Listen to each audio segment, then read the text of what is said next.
ఏపీలో స్థానిక సంస్థల కోటాలో ఎమ్మెల్సీ ఎన్నికల పోలింగ్ కొనసాగుతోంది. కడప ఎన్నికను టీడీపీ, వైసీపీలు ప్రతిష్టాత్మకంగా తీసుకున్నాయి. కడపలో వైసీపీ నుంచి జగన్ బాబాయి, వైఎస్ వివేకానందరెడ్డి, టీడీపీ నుంచి బీటెక్ రవి బరిలో ఉన్నారు. మరోవైపు బాబాయి గెలుపు కోసం జగన్ 2 రోజులుగా కడపలోనే మకాం వేశారు. అటు YS Jagan, CM Ramesh, MLA Adinarayanareddy జమ్మలమడుగులో ఓటు హక్కు వినియోగించుకోనుండటంతో ఘర్షణలు జరగకుండా పోలీసులు పటిష్ట భద్రతా ఏర్పాట్లు చేశారు.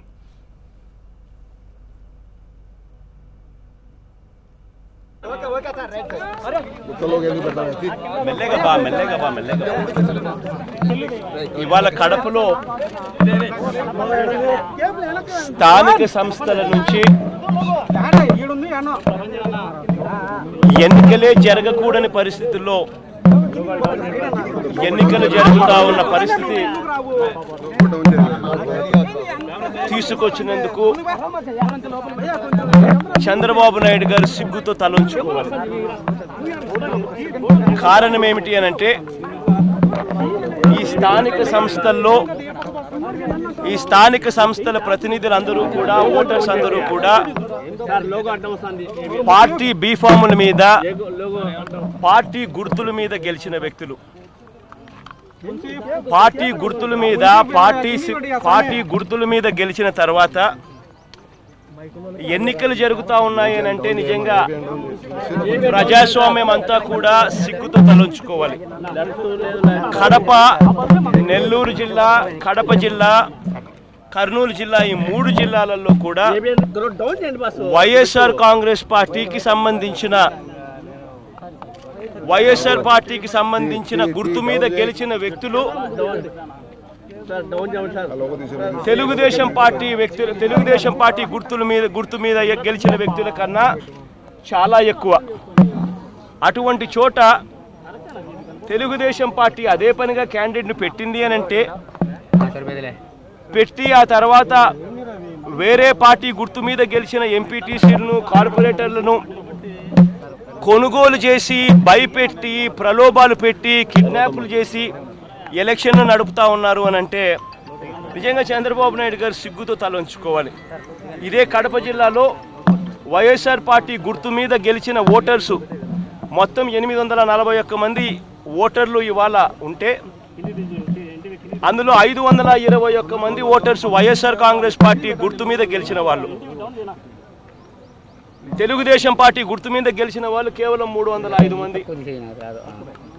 మరి 305, 303 ఎక్కడ 521 మంది అయినా కూడా చంద్రబాబు నాయుడు గారు ఇక్కడ పోటీ పెట్టి కార్పొరేటర్ల దగ్గర నుంచి, ఎంపీటీసీల దగ్గర నుంచి అందరినీ కూడా డబ్బెంత, మీ విలువెంత అని చెప్పి వ్యక్తిత్వానికి లెక్కగట్టి కొనుగోలు చేసి, వినని వాళ్ళను కిడ్నాపులు చేసి, వినని వాళ్ళను భయభ్రాంతులు చేసి, ఇంత దారుణంగా ఎలక్షన్స్ చేసి నిజంగా ప్రజాస్వామ్యం, నిజంగా చంద్రబాబు నాయుడు గారి ఆధ్వర్యంలో ఇంత దారుణమైన ప్రజాస్వామ్యంలో ఆంధ్ర రాష్ట్రం బతుకుతూ ఉంది అని అంటే నిజంగా చంద్రబాబు నాయుడు గారు సిగ్గుతో తలంచుకోవాలి. ముఖ్యమంత్రి స్థానంలో ఉండి ప్రజాస్వామ్యాన్ని కాపాడవలసిన వ్యక్తి ప్రజాస్వామ్యాన్ని తూట్లు పొడుస్తూ, అవహేళన చేస్తూ, ప్రజాస్వామ్యంలో మీకు విలువెంత అని చెప్పి డబ్బులతో కొనుగోలు చేసే పరిస్థితి వచ్చిందనంటే నిజంగా సిగ్గుతో తలంచుకోవాలి. సార్, ఇంకో విషయం, నేను కలెక్టర్ గారు మాట్లాడుతూ విషయం చెప్పాను సార్.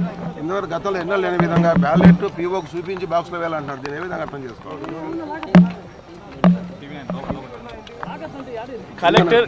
కలెక్టర్ గారు నిజంగా గన మీరు అన్న మాట గన అని ఉంటే, నిన్న కలెక్టర్ గారు గన ఫోల్డ్ చేసిన బ్యాలెట్ ను పీఓకి చూపించి, దాని పక్క ఒక ఎంబ్లమ్ ఉంటుంది, కింద పీఓ సిగ్నేచర్ ఉంటుంది. ఆ 2 సిగ్నేచర్లు పీఓకి చూపించిన తర్వాత దాని ఒక ఎంబ్లమ్ వస్తుంటుంది. బ్యాలెట్ మర్చిన తర్వాత బ్యాక్ సైడ్ చూపించి బాక్స్ లో, బ్యాలెట్ బాక్స్ లో వేయాలి, లేకపోతే కౌంటర్ మైండ్ అయిపోతుందని చెప్తున్నారు. నిజంగా కలెక్టర్ గారు గన రూల్స్ను అధిగమించి నిజంగానే కలెక్టర్ గారు గన చెయ్యకూడని పని చేస్తే మాత్రం ప్రజాస్వామ్యంలో ఇంకా ఒక అడుగు దిగజారిపోయినట్టుగా, వ్యవస్థలు కొలాప్స్ అవుతూ ఉన్నట్టుగా క్లియర్ కట్గా కూడా అర్థమయ్యే పరిస్థితి. పైన దేవుడు ఉన్నాడు, ప్రజల గుండెల్లో అభిమానం, ప్రేమ ఇంకా బతికే ఉన్నాయి, మంచితనం ఇంకా బతికే ఉంది. పైనుంచి దేవుడు ఆశీర్వదిస్తాడు, ప్రజలు దీవిస్తారు. ఖచ్చితంగా తెలుగుదేశం పార్టీ చంద్రబాబు నాయుడు గారి ఆధ్వర్యంలో ఎన్ని కుయుక్తులు పడినా కూడా ఖచ్చితంగా చివరికి న్యాయమే గెలుస్తుంది.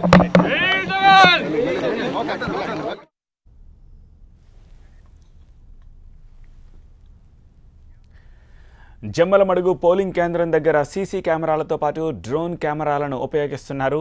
ఈ ఎన్నికలకు మొత్తం 3,000 మంది పోలీసులతో భద్రత కల్పిస్తున్నారు. జిల్లాలో మొత్తం 70 సమస్యాత్మక ప్రాంతాలను గుర్తించి పోలీస్ పికెటింగ్ ఏర్పాటు చేసినట్టు అధికారులు తెలిపారు.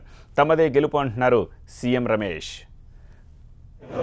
క్యాండిడేట్ కాకుండా ఉండింటే జగన్మోహన్ రెడ్డి అతను కడపకు వచ్చిండేవాడా, ఈరోజు ఓటు వేసేవాడా? ఏ కడప జిల్లాలో ఏ పదవి రావాలంటే కూడా వాళ్ళ కుటుంబానికి ఇంకా ఎవరు లేరా ఇక్కడ జిల్లాలో?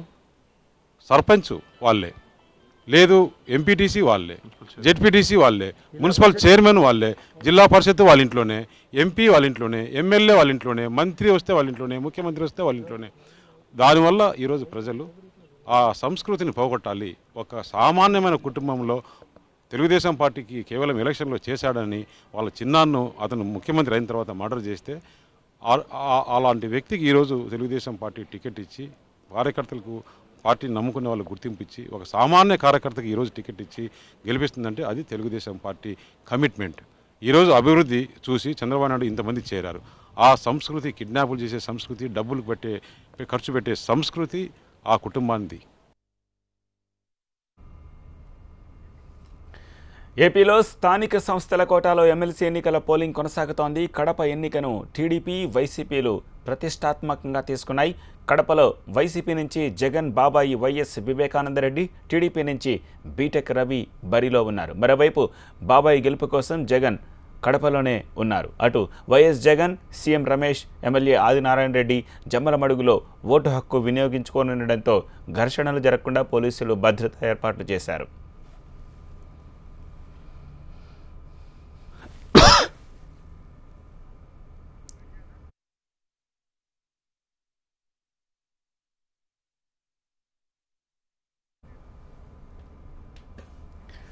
అటు నెల్లూరు జిల్లాలో ఎమ్మెల్సీ ఎన్నికల పోలింగ్ కొనసాగుతోంది. జిల్లాలోని అన్ని పోలింగ్ కేంద్రాల్లో పటిష్ట భద్రతా ఏర్పాట్లు చేశారు. ఇక్కడ వైసీపీ నుంచి ఆనం విజయ్ కుమార్ రెడ్డి, టీడీపీ నుంచి వాకాటి నారాయణ రెడ్డి బరిలో ఉన్నారు.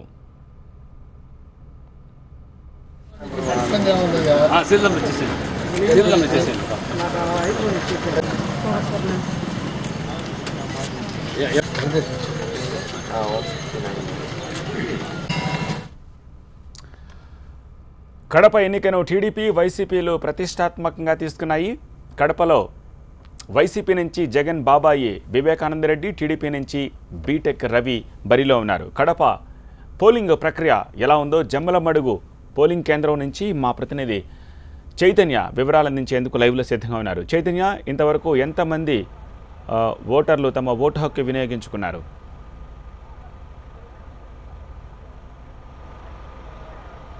అంటే మనకి 10 గంటల వరకు మన దగ్గర సమాచారం ఉంది. 10 గంటల వరకు పూర్తయిన ఓటింగ్ వరకు చూసుకుంటే 33% ఓటింగ్ కంప్లీట్ అయిందంటారు. అంటే 270 పైచిలుకు ఓట్స్ ఇప్పటికే నమోదైనాయి.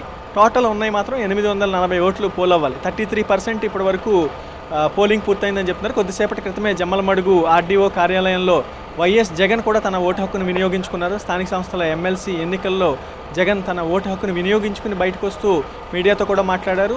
తీవ్రమైన ఆరోపణలు తెలుగుదేశం పార్టీ మీద చేశారు. వైఎస్ఆర్ కాంగ్రెస్ పార్టీ గుర్తు మీద 520 మంది గెలిచారు.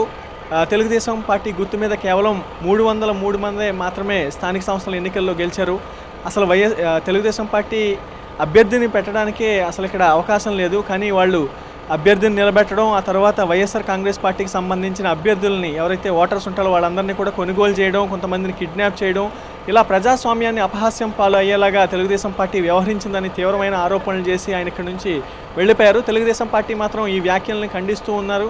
తెలుగుదేశం పార్టీ చేస్తున్న అభివృద్ధి, రాష్ట్రంలో చేస్తున్న అభివృద్ధిని చూసి చాలామంది స్వచ్ఛందంగా ఓట్లు వేస్తున్నారు తప్పితే మేము ఎవరిని కూడా ప్రలోభ పెట్టలేదు, ఎక్కడా కూడా క్యాంపులు నిర్వహించలేదని చెప్తున్నారు. కానీ స్పష్టంగా తీసుకుంటే వైఎస్ఆర్ కాంగ్రెస్ పార్టీ కూడా క్యాంప్ నిర్వహించింది బెంగళూరులో. అలాగే తెలుగుదేశం పార్టీ కూడా పుదుచ్చేరిలో క్యాంప్ నిర్వహించింది.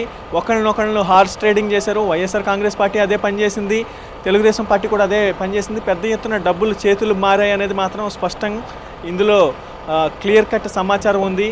ఒకళ్ళు కొనుగోలు చేయడానికి, వాళ్ళ ఓటర్లను కొనుగోలు చేయడానికి వీళ్ళు, వీళ్ళ ఓటర్లను కొనుగోలు చేయడానికి వాళ్ళు ప్రయత్నించారు. అలాగే ఎలక్షన్లో ఓటర్లని తికమక పెట్టడానికి కూడా ప్రయత్నం రెండు పార్టీలు చేశాయని చెప్పుకోవచ్చు. ఎందుకంటే వైఎస్ వివేకానంద రెడ్డి పేరుతో వివేకానంద రెడ్డి పేరుతో కొంతమంది స్వతంత్ర అభ్యర్థులు ఉన్నారు, అలాగే రవీంద్రనాథ్ రెడ్డి పేరుతో స్వతంత్ర అభ్యర్థులు ఉన్నారు. అంటే చివరి నిమిషం వరకు ఏదో ఒక రకంగా ఈ ఎలక్షన్ని గెలవాలి, పట్టు సాధించాలి ఇక్కడ అనేది రెండు పార్టీలకి చాలా క్లియర్ కట్గా వాళ్ళు మెసేజ్ ఇస్తూ ఉన్నారు. వైఎస్ జగన్కి కడపలో పట్టుంది కాబట్టి, కంచుకోటగా ఉంది కాబట్టి దీన్ని ఎలా అయినా బద్దలుగొట్టాలని తెలుగుదేశం పార్టీ ఇక్కడ కనుక వాళ్ళు ఎమ్మెల్సీ చేజిక్కించుకుంటే ఇంకా రాష్ట్ర వ్యాప్తంగా వైఎస్ఆర్ కాంగ్రెస్ పార్టీ నాయకుల్ని కొంత డిఫెన్స్లో పాడేసినట్టు ఉంటుందని వాళ్ళ ఆలోచన. వైఎస్ఆర్ కాంగ్రెస్ పార్టీ జగన్ బాబాయినే అభ్యర్థిగా దింపారు వివేకానంద రెడ్డిని. అతన్ని గెలిపించుకుంటే కనుక మళ్ళీ స్టేట్లో ప్రతిపక్షంలో ఉన్న పార్టీకి మళ్ళీ ఒక కొత్త ఉత్తేజం వస్తుందని వాళ్ళ ఆలోచన.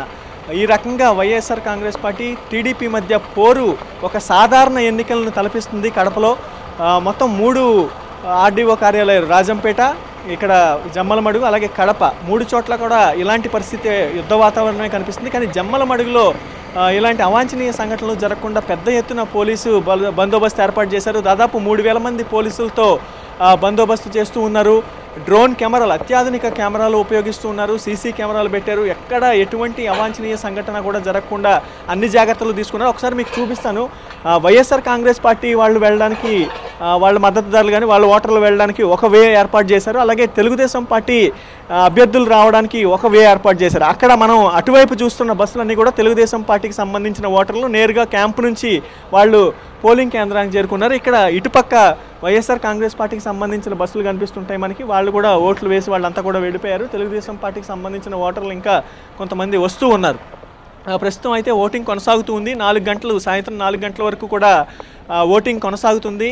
20వ తారీఖు రిజల్ట్ రాబోతూ ఉంది. అదే రోజు ఫలితాలు వెల్లడిస్తారు. ఫలితాల కోసం ఇరు పార్టీలు కూడా ఉత్కంఠగా ఎదురు చూస్తున్నాయి. తెలుగుదేశం పార్టీ మాత్రం ధీమాగా చెప్తుంది 60 నుంచి 100 ఓట్లతో మెజార్టీతో మేము గెలుస్తామని. కానీ వైఎస్ఆర్ కాంగ్రెస్ పార్టీ కూడా అంతే ధీమాతో ఈ సీట్ని మేము కైవసం చేసుకుంటాం, వాళ్ళంతా వైఎస్ఆర్ కాంగ్రెస్ పార్టీలో గెలిచి అక్కడికి ప్రలోభాలకు గురై వెళ్ళిన వాళ్ళే కాబట్టి వాళ్ళంతా క్రాస్ ఓటింగ్ చేసే అవకాశం కూడా ఉంటుంది అనే ధీమాతో వైఎస్ఆర్ కాంగ్రెస్ పార్టీ ఉంది. Out studio.